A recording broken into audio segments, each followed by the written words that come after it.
Tell us a little bit about that last 100 setup. Yeah, I mean, I think I had to use a lot of energy going on the backstretch to get myself in position. And I maybe went a little too early, but I had strong enough right now that I got to the finish line in the top 3. So I definitely went for the win. So, what does this mean to you? What does this mean to you to crash this top 3 when people like Yard and Goose aren't going to make it the top 3? I mean, I haven't missed a step all year. I've been as consistent as I've ever been, and I've had very, very few bad races, and I think that consistency has allowed me to step on the line with no regrets and 100% confidence. And you only get these once a year, sometimes every 2 years, and yeah, I wanted to make it count today, and I wasn't going to let myself do anything otherwise. Does this race feel different than like the NCAA scene? Like, how did it feel pro versus collegiate? Absolutely. I mean, I think the atmosphere here is a little bit more laid back. Allows you to be calm actually standing on the line. Since NCAA's, there's so much built up, suspense and energy, and I don't know. I think these meets are a little easier than NCAA's, partly because you know what's going to happen. The favorite's going to go up to the front and press, and I mean, I had to plan for kind of one scenario, and I think that makes it a little easier. But I'm still trying to process everything. Did you feel more pressure for NCAA's in this? Oh, 100%, 100%. I mean, you walk in the entryway at NCAA's, and there's hundreds and hundreds of people down here. You walk into these pro meets, like I walked into pre and it was silent, and there was hardly any people here. And the same thing here. It's like it's just more low key. And, I think that allows me to focus a little bit more on the actual race itself. And you've been able to maintain your strength and fitness for such a long period of time in September. Yeah, I mean, I think we've done a lot of different stuff this year. We've changed it up. It hasn't been stale. We've been moving around. We've been doing different training, and I've been running different races. It's not about doing the same thing, and I think mixing up and actually giving me some time to rest in between seasons has allowed me to stay pretty fresh. I mean, I took 3 full days off after NCAA's, and that was just 6 weeks ago. Went to altitude for the first time ever the last 6 weeks. So just changing things up, and just try to keeping myself excited about racing and training. Coach came on pretty strong at the end. What was sort of going through your mind that last 25, 50 meters?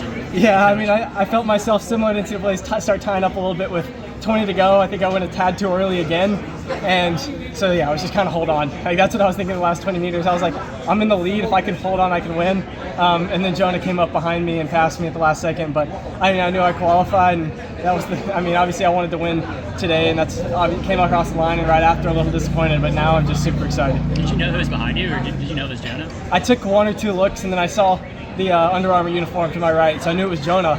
I was surprised. I was expecting to have a few other guys come up and pass me, but I just held on long enough.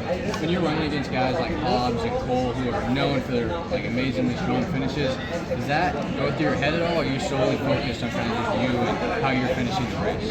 I think I have 100% confidence in my finish. And I think fast races like that, I've known that I can close just as well off of that pace than I can off a slow pace. And what I needed to do today was to be there with 200 meters to go. And if I'm there with 200 meters to go, I trust myself against anybody in the world. And the United States is the best country in the world for the 1500 right now. And if I can come out there and compete here and place really high, I can do the same thing at World. So I'm super excited. Do you know you're ready for a 3:30 race? I did. Yeah. I think the pacing Parker in that 1500 in Portland kind of showed me that I was capable and ready for that. I finished that race, came through 1200 and 250, and I felt really good. And I was like, well, I should never be scared to come through 250 ever again, because I did it from the front, and I felt pretty good doing it. And obviously there were a lot of people that really wanted it today, so it was harder to be up in the front going through in 251. But I think I felt like I was ready for it. What was the strategy? Be decisive early, try not to be reactive. And I think I was still a little bit reactive when people came around me down the home stretch with 1 lap to go. But I was decisive really early, and I stayed out of traffic. And I've just gotten so much stronger. And all through the last collegiate season, running those 5Ks, I think it helped so much. You did have the fastest last 300 out of anybody in the race. How much confidence did that give you coming in?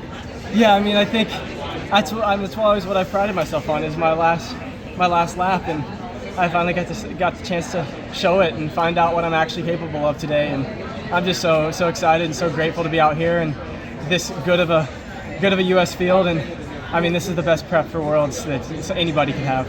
Ethan, you just mentioned you're so much stronger. Is that from just over the course of the whole season, or are you talking specifically in the 6 weeks since NCAA? No, I mean, I was eighth at cross country nationals this year, and I mean that alone, I think out of any race ever, has given me the most confidence. Running 5Ks, doing pretty well at that, placing second at NCAA's, winning NCAA title. Nothing gave me the confidence that I was strong enough to do this today than placing 8th at cross country nationals, and that was 9 months ago. But it still it proved so much to me and gave me so much confidence. During the race, were you thinking, I gotta try to win this thing, or top 3, and then it switches at the end? Oh, I was just trying to get top 3 and stay close. Throughout the race, it was literally just stay as close as possible and stay as close as possible. And then with 150 to go, I was closing up on him, and I still felt pretty good. And I was like, wait, I can actually go win this. And yeah, I mean, after about 120 to go, I thought I could win it. And up until that point, I was just trying to stay in contention for a top 3 spot. So, What's your plan between now and the World Championships? I have no idea. I mean, this was my championship, and just reset. Give myself a week to think about goals, think about where I'm going to train, and yeah, we're going to stay with Milt for the next 6 weeks, and who knows? I'll probably actually move to Flagstaff in this 5-6 week span and get a house there, but use Mike and the team and the facilities. But I think for now, I definitely want to still be coached by Milt. I mean, what we're doing is working really well, and I mean that transition to Mike, I'm excited about just because I feel like it's going to be so seamless. So big